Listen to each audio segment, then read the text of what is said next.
Welcome. Thank you for coming today. I know it's kind of early, but let's try. Yeah, thanks for the introduction. My name is Luca Pellegrino, and yeah, the talk will be around red team engagement and mobile devices and mobile infrastructure is sort of overlooked, as we just said. Mandatory, who am I? I'm a penetration tester. I work at Dynac. I'm based in the UK. As part of my daily job, I basically do everything around pen testing. So external pen test, internal penetration test, web app pen testing, and more recently I've been involved in mobile application penetration test and red teaming engagement, which is basically the reason why I decided to make this talk. So what are we going to talk about today? Quick intro about red teaming, few concepts which I think are helpful. And then we're going to discuss why going after mobiles when we do these engagements, and then mobile applications from a pen tester perspective versus a red team perspective, which there are a few differences here. A bit of storytelling there. I want to propose some scenarios. These are like real-world engagements that we performed, where looking at the mobile infrastructure or mobile application was actually crucial for the success of these engagements. Finally, onto the technical bit, I'm going to basically discuss Frida, which ultimately, this is a mobile app presentation, so it wouldn't be complete without mentioning this awesome tool. But I'm going to look at Frida from a different angle. We use it mostly as a pen test toolkit, but let's have a look and see what we can do from an offensive perspective. And finally, I think we're going to have some time for some question and hopefully answer, if we can manage. Okay, red teaming. I think everyone here is familiar with the concept. There was an awesome presentation yesterday as well around this topic. But essentially, during a red team, you want to replicate a real attack, a real scenario, or a specific threat actor as much as possible. It is an engagement, like a pen test, which is goal, trophy-oriented. So essentially, you have a goal in your engagement, being a SQL server on a restricted network, being the CEO or the CTO's mailbox, you name it. Typically, there are no restrictions in scope. So if you think of a pen test, you are limited on a mobile app, let's say. During a real engagement or red team engagement, essentially your scope is the organization, right? So you typically have little to no restriction, as I said. Finally, I want to stress this point. If you do a red team, it's most likely that you're going to face a blue team. That's the whole purpose of the engagement, right? So when you do a red team, we're all good hackers. We try to be stealthy. We reach our goal. We're cool. The client didn't expect us to succeed. We're super stealthy, as I said. But what about the blue team? Let's not forget about them. The reason why they're doing this is most likely because they want to test their defenses, right? So let's try to bring some value. So my suggestion is when you do a red team, you get in, you get your goal, but try to make some noise. I don't know, drop mimikatz, whatever. Just make some noise inside the network. So you're kind of scaring them, but you want them to be awake. So there are a few phases in red team. Essentially, I group them in mainly 4 phases. You want to start, of course, with your recon, which is finding out as much as possible about your target, being their web app, what's available externally, essentially, and why not? If it's in scope, their physical office, if you're trying to break in, and then eventually want to move into compromising or getting an initial foothold inside their network. That's mostly done through password spraying, and even though it's 2019, phishing still strong, you can just send a phishing campaign, and most likely you're going to get in. Once you're inside the network, you want to try and move laterally. So you want to essentially, from your perspective, what can you see? Can you get any passwords? That's going to be like an easy win. Can you get any PII? Personal information, right? Typically, we look for this stuff on file shares, right? Sort of related is escalation of privileges. Most likely, you're not going to get a domain admin shell after your phishing campaign. You're probably going to get like a receptionist shell or a low privilege most of the time. So you want to try and escalate. If you think about a pretty standard Windows Active Directory environment, that would be the equivalent of you going from a low privilege user to local admin, to domain admin, or eventually enterprise or forest admin, or whatever is the highest role in their network. So, okay, you're doing an engagement. Why you want to go after mobile phones or mobiles or mobile infrastructure in general? Well, as I said in the introduction, I've been involved in a number of mobile app pen tests recently, and I've noticed a general lack of mobile application hardening.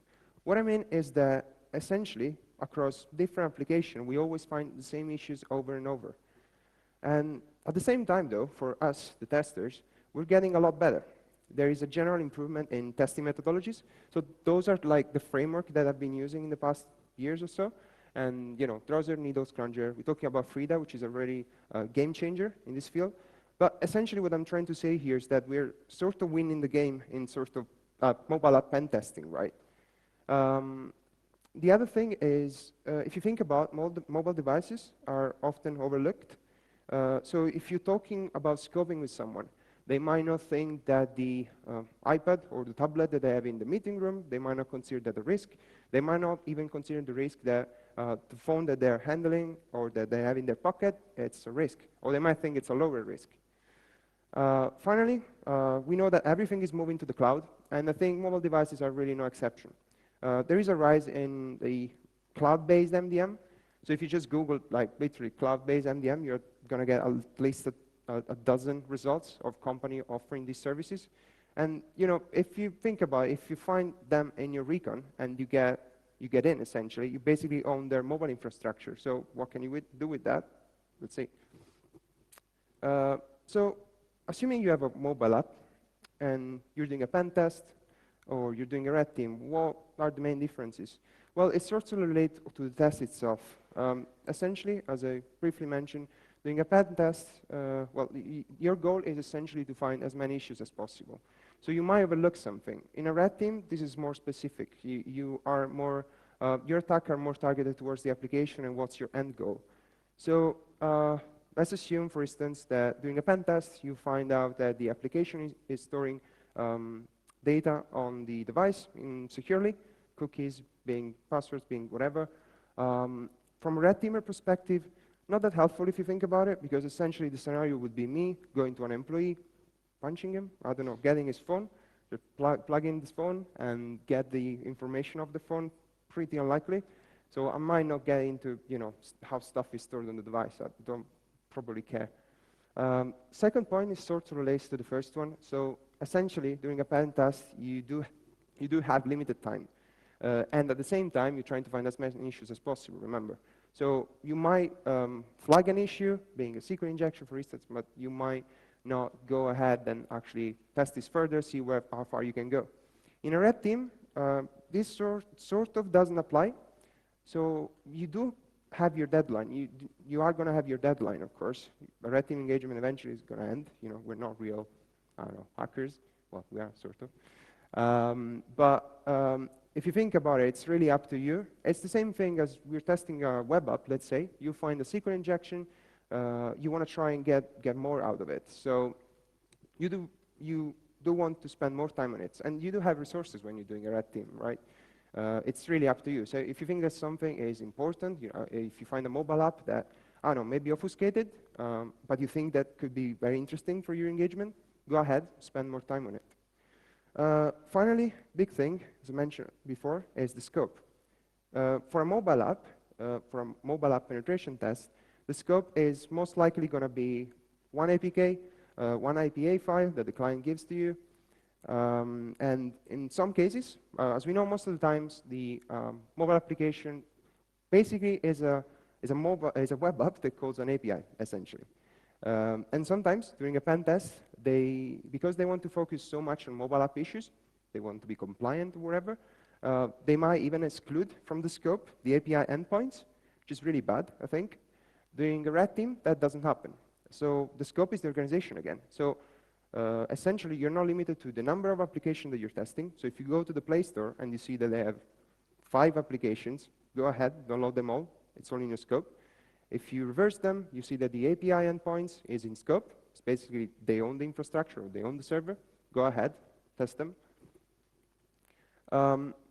So assuming you have to do this, and you are on Android, let's say, there are a bunch of tools. They are well known, but you want to start and reverse the application.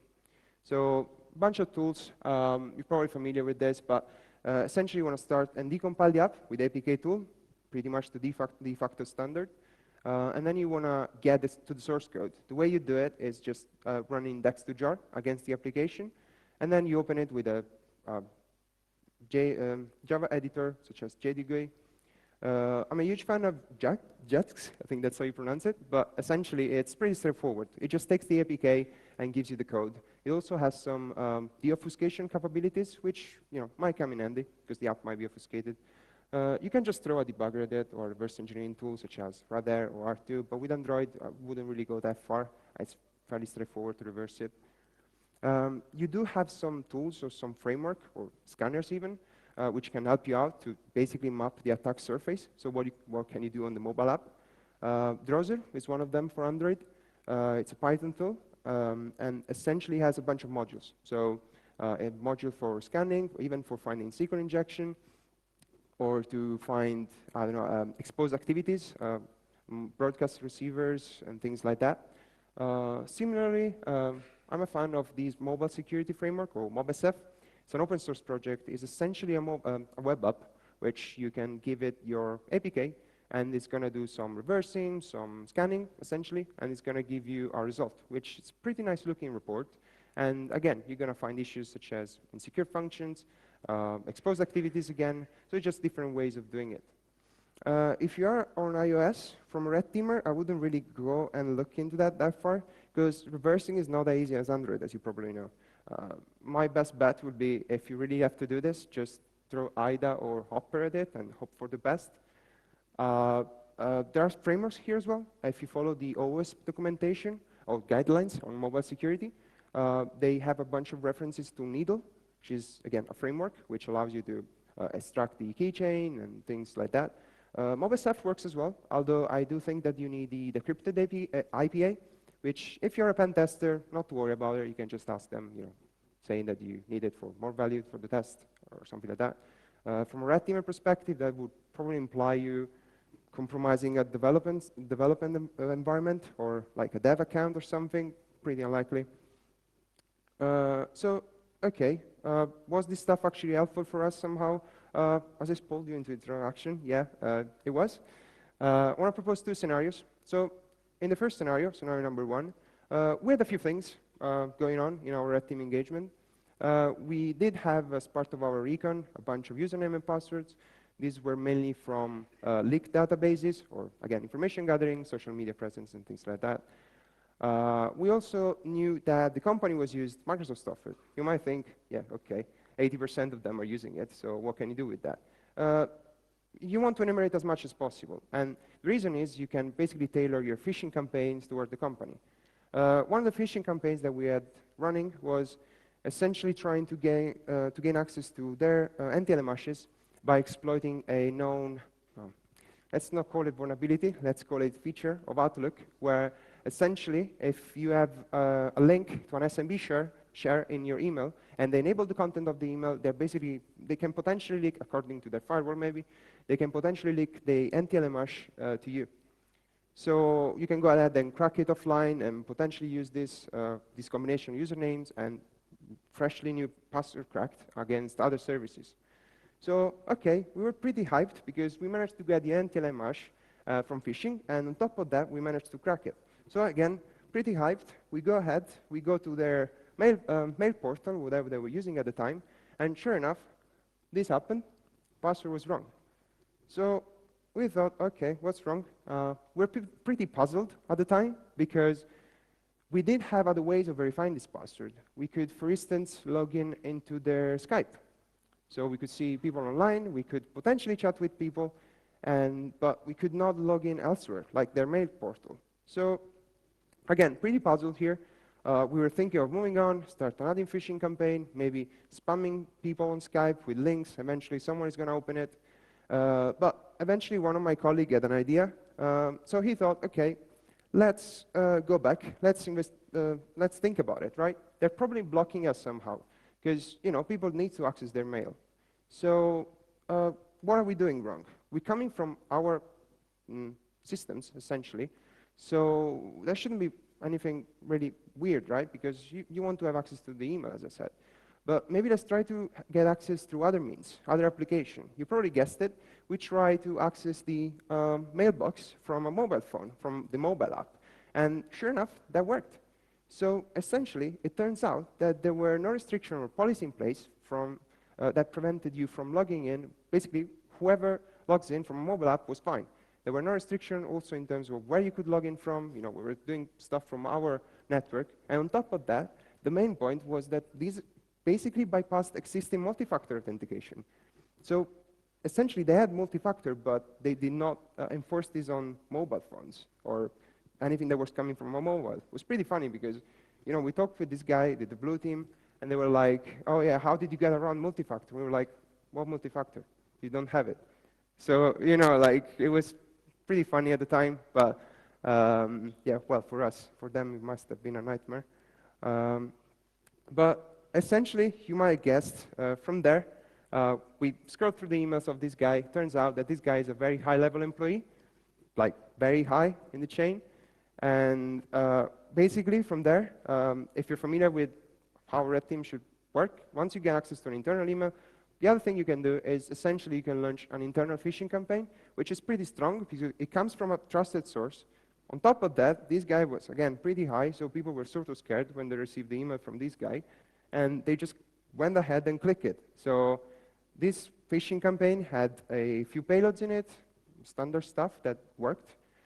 So we start popping shell, and eventually move laterally, as explained, escalate our privileges eventually to domain admin, which was our goal at the time. So after a red team, there's going to be a lesson learned from both teams, right? So what did we learn? So if you're a red teamer, I would say do not ignore mobile devices or in general coming from another source when you're trying or verifying any sort of passwords. You never know. This stuff can happen. You can even bypass multi-factor. So even if you think that they have multi-factor, you do know that they have multi-factor, try from a phone. You know, it costs nothing. If you're a blue teamer, yeah, you have multi-factor, right? But try to enforce it properly.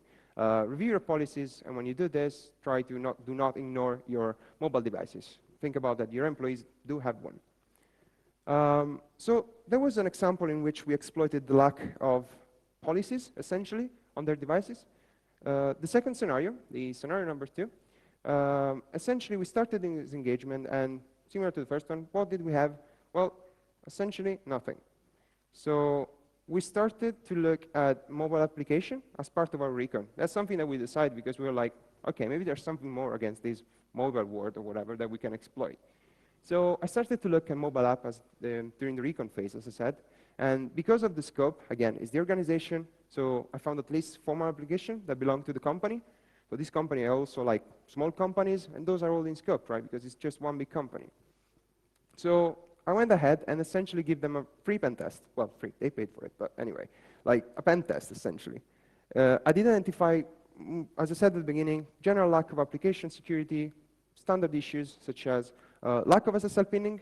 That essentially means that you can intercept the traffic fairly easily.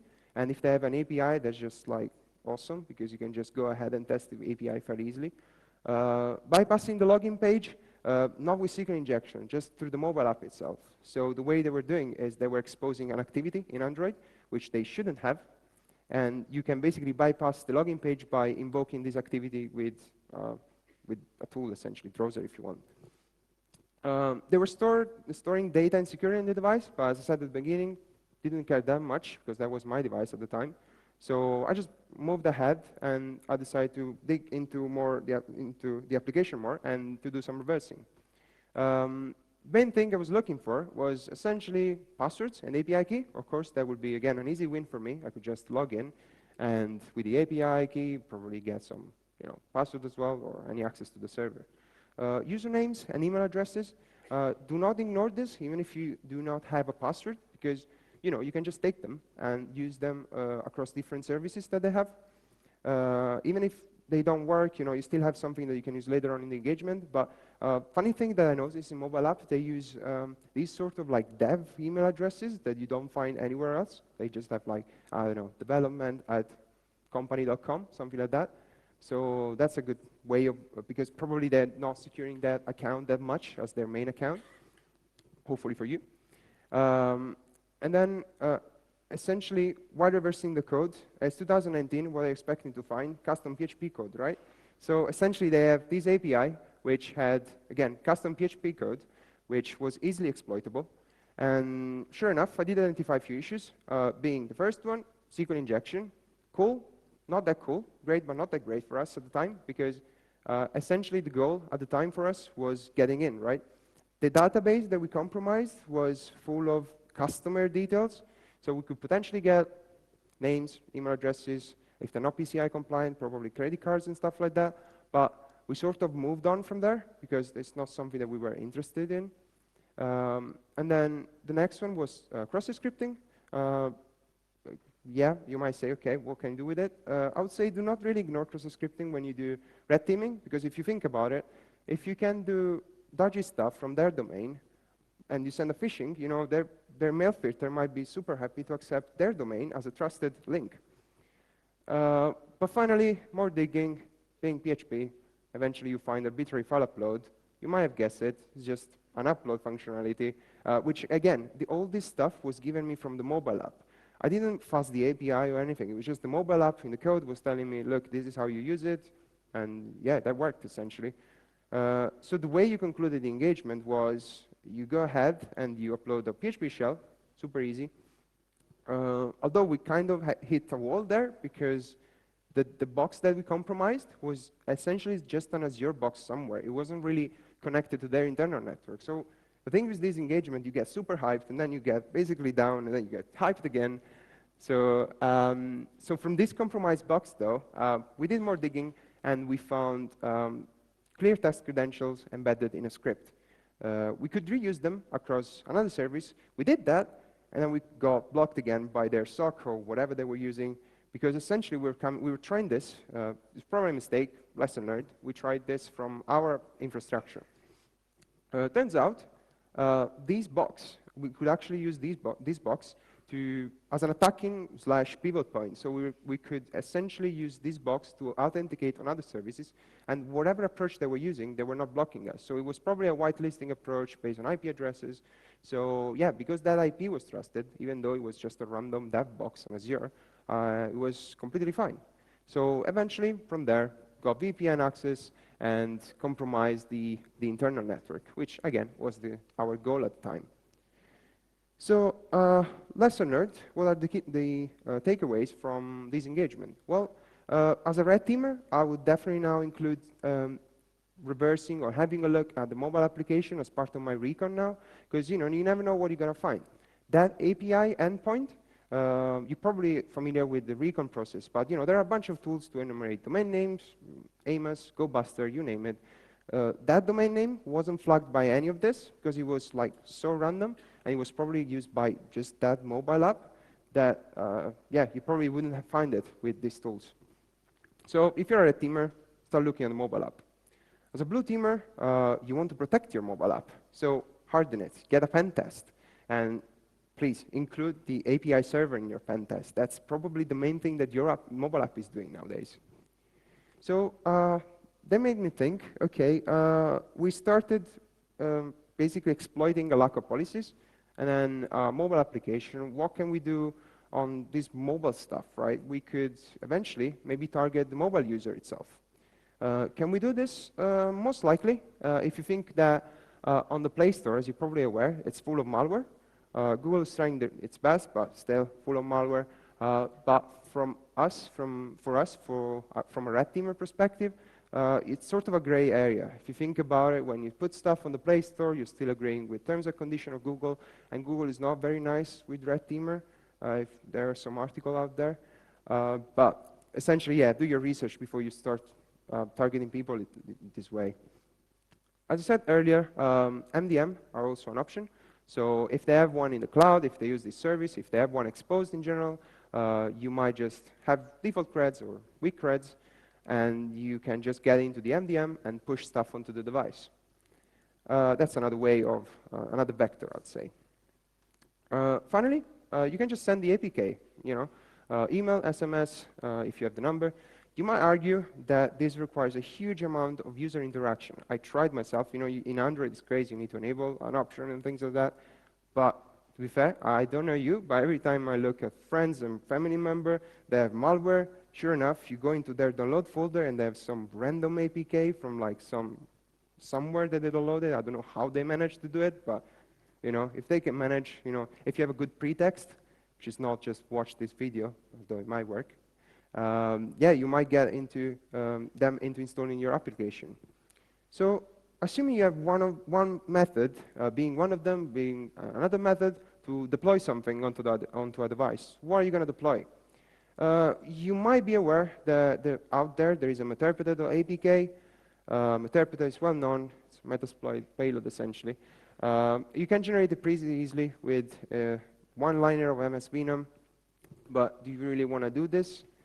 You might argue, again, no one does have an antivirus on their mobile phone. I might say, yeah, you probably don't. You're dealing, most likely, with corporate phones. Most of the times, antivirus solutions, they do come with MDM. Also, the other way around, if you have an antivirus, they might come with an MDM to manage it. So you don't want to spoil it just because you want to drop Meterpreter on it. So, okay, what are we going to do? Well, we do have existing tools for this. We're pen testers. We do have sort of offensive toolkit, right? So why not exploiting this? So here's where Frida comes into play, or could come into play, I think. So actually, quick question. How many of you heard of Frida, are familiar with it?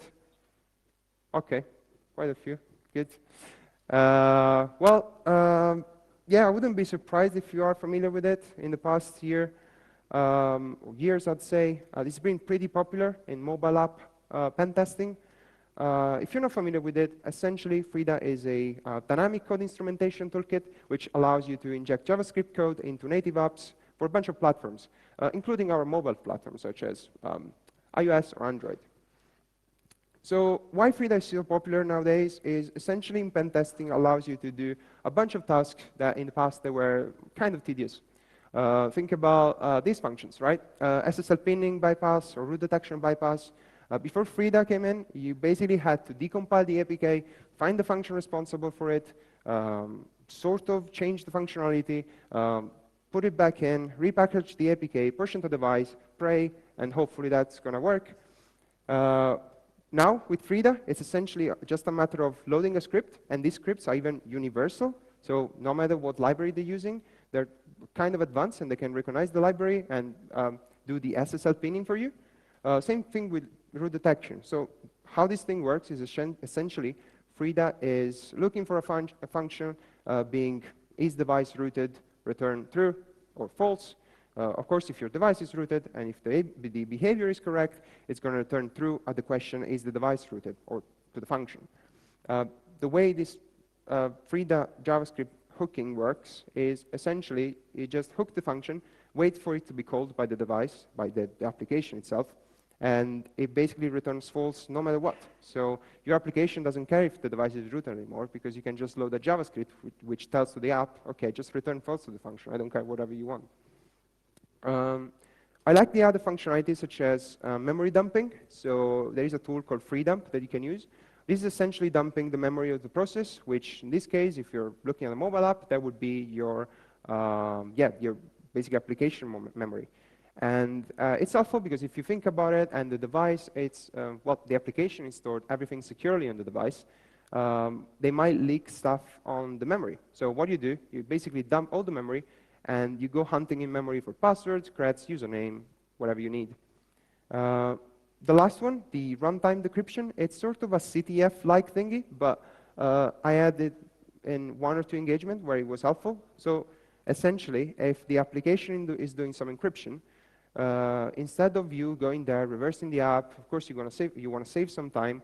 So what you can do is just waiting for the application to invoke the decrypted value or even the function, and just hijack this function and print the decrypted value for you. It's pretty straightforward, but again, fairly used in CTFs. So as I said, I want to propose Frida from a different perspective. So maybe can we use as an attacking toolkit?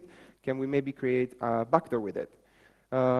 It is possible. It's even well documented. Essentially, they have this Frida gadget library, which allows you to run the Frida, essentially, on the device, even if the device is not rooted or jailbroken, which is pretty likely if you're doing a red team engagement. You're probably not going to be dealing with a rooted or a jailbroken device, right?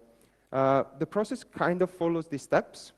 So you want to start by decompiling the application. decompiling the APK, if you're under Android, it's pretty straightforward. You just use APK tool. What you want to do then is injecting the gadget into the APK. So you do have your unpackaged APK. You download the library, you put it in the lib folder, and the library is there at the moment, but it's not invoked. This is where the third step come in, which is editing the smiley code, or essentially the application code, in a way that as soon as you open the app, the Frida library will be loaded.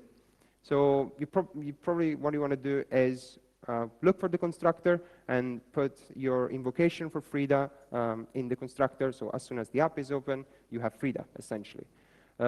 Fourth step, essentially, is the final step, which is creating your APK again. Again, APK tool is just creating the APK for you. But, you know, being lazy, there are other ways that you can do it automatically. If you're a pen tester, you would call this process patching an APK rather than backdooring. I think it's the same. I'm a huge fan of Objection. This is a framework, it's basically a Python framework built around Frida, on top of Frida. And it's pretty straightforward to do this process. It's just one command, patch APK or patch APA, depending on the platform. There are other scripts out there that do this for you on GitHub, freely available. I had some luck with this Frida leaf injector. But personally, when Objection fails, I would just go back to the manual way, because if you go back to the stages, your main point of failure here with Objection is going to be your first and fourth stage, so the APK tool commands, because there are some custom flags that you can specify, so you have a bit more control on the manual process. So if the application is using some weird resources and Objection cannot repackage the APK, just do it manually. It's not a long process, but you know, if Objection is there and it works, why not just using it? So as we said, how can we do something malicious? As we said, it's basically a framework. Frida is basically a framework that allows you to inject JavaScript. So, and there are already existing scripts, which I think we can slightly alter to change the behavior of the application in a more offensive way, as I said. Take the following example, for instance. This is JavaScript/Java/Frida code, which originally, what this script was doing was waiting for a web view. A web view, if you don't know, is essentially an embedded browser in Android. You know, sometimes you might have looked at it. You know, if you scroll on up and you open something, you click a link, it doesn't open your Chrome. You know, it opens like a weird browser-looking window. That's essentially a web view. So what this script was doing was waiting for a web view to be called and print the value of the URL that the web view was loading. That was pretty helpful. You know, if you cannot intercept the traffic, you can just look at what URL the application is loading without doing SSL pinning bypass and things like that. But the other thing you can do, you can probably do this. You can just specify an arbitrary site, arbitrary website, in a variable or whatever. And yeah, you can wait for the web view to be loaded, but you can also override the behavior of the web view. So you have, you know, standard web view, a function which is used to load a URL, which is called load URL. So the way you do this is just overload the load URL function, the call of this function, which an arbitrary value, which in this case is going to be this variable, the k variable, and that k variable is going to contain the attacker website or your website. So essentially, the way this is going to work, this web view hijacking, you might have guessed it, but essentially, what you're going to end up with is a scenario like this. So you try to connect with Frida. Nothing happens, right? Because my app is not open. But as soon as I open the app, you do have a Frida gadget there, which is essentially mean that now Frida is running and loaded on the device, so you can interact with it. So what you can do is maybe load Objection. Again, it's the framework that I mentioned earlier. It has a few cool functionalities, such as operating system command. And the way I import my script is just import my script with the webview-hijack.js. Very straightforward. Now, nothing is happening on my device when I do import script. Reason being because the device is not calling any web view at the moment. It's just working with their activities. But sure enough, as soon as I click the sign in, the application is actually loading a web view, which I can hijack, and hopefully, well, it's a video, I know it's going to happen, but there is my nicely looking phishing page.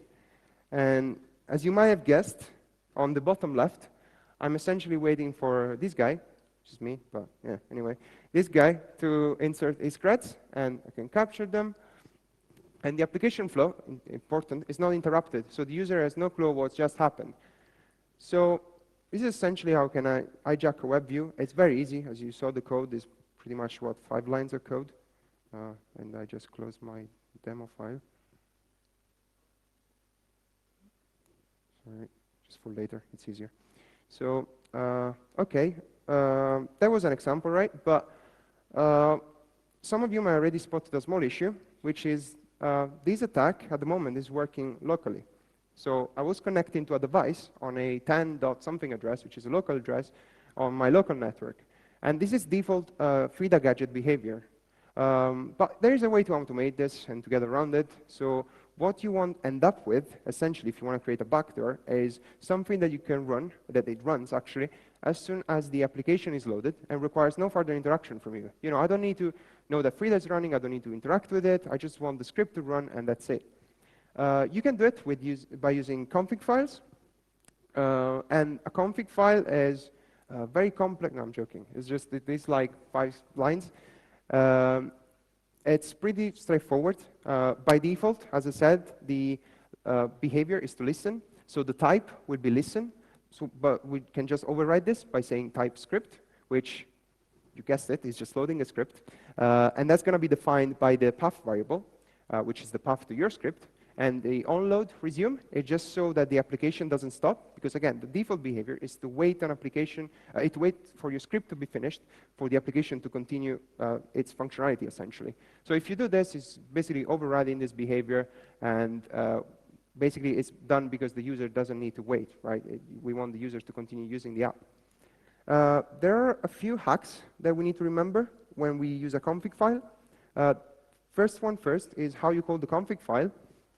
The standard says that you need to call this file with the same name of the Frida library, .config.so. If you're using objection, you're probably going to end up with a naming convention like this one. So libfrida-gadget.so is going to be your Frida gadget library, and your config file needs to be named libfrida-gadget.config.so. The other thing is that if you think about it, if you don't have a phone with you, or that's your target, you don't have control over the path variable, right? So if we go to the script, your path variable, if you're a pen tester, you can just plug in the phone, put the script into data local temp, and say to this gadget config, OK, load the script from data local temp myscript.javascript. You don't have the luxury of doing it here. You don't really have control over the path. So because especially if you try to put a JavaScript file in the library folder and you repackage the APK, that's fine, it's going to be there. But as soon as you install it, the Android operating system is just going to get rid for you, of this for you very nicely. However, I did find that in a similar way of the previous point, Android is going to preserve whatever config file you have for an existing library. So you can sort of hack this by saying you have a library which is called libssl.so. I don't care about what this library does. It's probably going to do SSL stuff. But essentially, you can rename your JavaScript file to be something like libssl.config.so. And Android, not knowing how a config file is probably going to looking, is just going to accept this. And it's going to save it when the application is installed on your device. So you probably want to end up with something like this. Frida config is in red. Just below it, it's the original gadget, .so, which is the library. So you just call it, as I said, .config.so. And that is to load your Frida. And then I just picked a random library, like this libglog.so, which is below the green box. And again, I don't care what this library does. I just need a name for my JavaScript. So I just named my JavaScript libglog.config.so and told to my config, grab the JavaScript from this config, which is not a config, from this file. So all of this is done so we can automate the process. So fairly similar demo, but essentially, as you can see now, locally, I don't see any Frida anymore because my type is script, it's not listen. So I can't see any gadget here. But I don't care because if the backdoor worked, my script is already loaded in the APK well, in the application that's installed on the device. So essentially, as soon as I click the sign in button, as we saw before, the phishing page is loaded, and I didn't need to interact with the application whatsoever. And this works even not on the local network because the script is there, and I capture creds, and the application flow continues. So, okay, we saw that we can maybe orchestrate or instrumentate the application in a way so that loads something malicious, I'd say.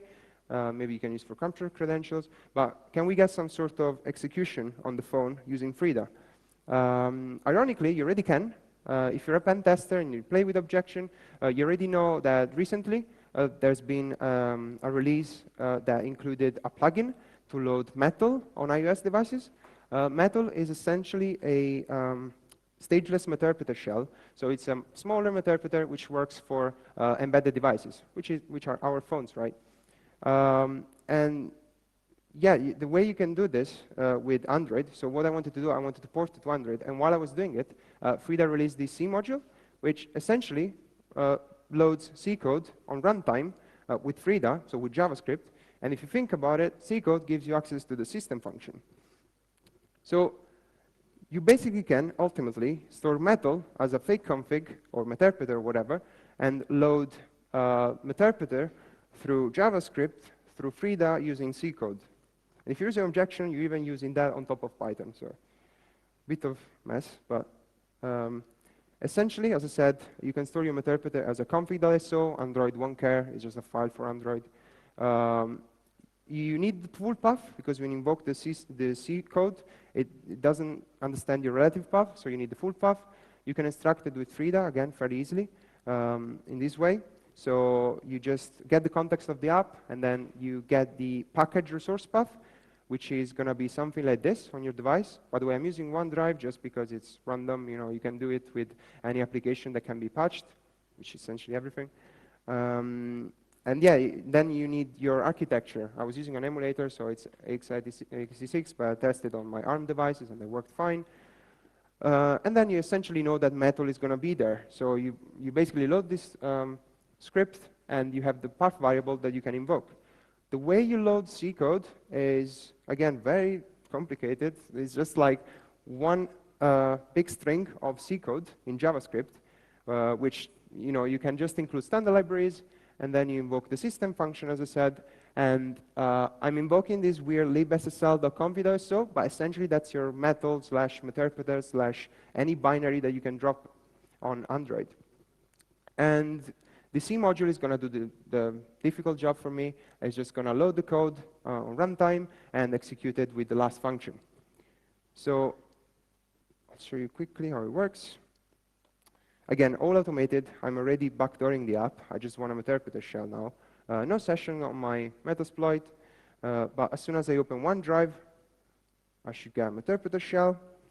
And just confirming that I'm on my Linux host, which is Genymotion, is an Android emulator. And then from here, I can execute a system function. Funny thing about meterpreter, it took me a while to figure it out that when you do shell, it's looking for bin sh on a Linux on a Linux binary. But because Android stores stuff in the system bin sh, that gives you an error. So I thought that this wasn't working for about a week. But essentially, the way you do it is just you execute system bin shell, which is where the shell is, and you interact with it. So you have an Android shell, essentially. Small caveat, this is basically linked to the permission or to the context of the application. So you can do what the application can do. So if the application has permission for getting your location, you can get your location. If the permission doesn't have permission, if the application doesn't have permission to take photos, you're not going to get photos, unless you change the Android manifest before package the APK. But I would say if you have to do this, don't change things too much, because otherwise it sounds dodgy, and you don't want to do that. So work with what you have. Most of the times, application got a lot of permission. So that sort of concludes my talk. I just wanted to recap a few things. If you're a teamer, again, mobiles are not to be overlooked. So include looking at mobile apps in your recon phase, and think about their policies could be very relaxed in terms of mobile app or mobile devices. If you're a blue teamer, same thing, do not ignore your mobile infrastructure, but from a defensive perspective, of course. So harden your mobile app, look into maybe some anti-reversing tools. There are a few out there, but essentially you don't want to store sensitive information in the code in the first place. Finally, I do think that Frida can be used as an offensive toolkit rather than a pen testing toolkit, because if you think about it, there are already pre-made scripts for it, which can slightly be adjusted, like the WebView Ajax that I showed today. There are already powerful frameworks like Objection that essentially has functionality such as download files, load files, execute a brain system command, and this sounds like a remote access toolkit to me, essentially.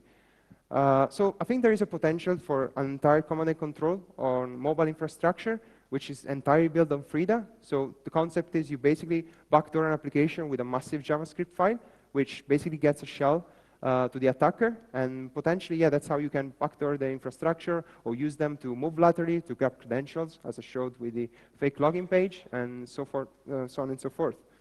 So yeah, that concludes my presentation. Thank you everyone for listening, and if there is any question, happy to help. Thank you. Are there any questions? Congrats for the presentation. Thank you. You mentioned many of tools and methods, and thank you for that, which nowadays may work, but not sure in the future. Maybe all of the company or vendors will enhance their application. So my question, do you have like a research team behind which is testing all of these or trying to find other methods and tools to be in line? Yeah, you need to keep an eye on them, because as you said, some of them might be broken in the future. Let's think about iOS. You know, the keychain is pretty difficult to dump, probably impossible. So you need to keep an eye on it. But I think in the long run, you might end up doing essentially your test on Frida, because it's pretty difficult, because it basically runs on runtime, right? So even if the device itself is protecting you from doing things, the application is running. So if you can control the runtime, doesn't matter what the app is doing, you can see whatever. So I do think that in the future, not every tool, but most likely, most of them are going to build around Frida. So I'd say, yeah, keep an eye on the tool, but work on Frida if you can, because that's essentially the future, if we want to call it that way. Thank you very much. All right.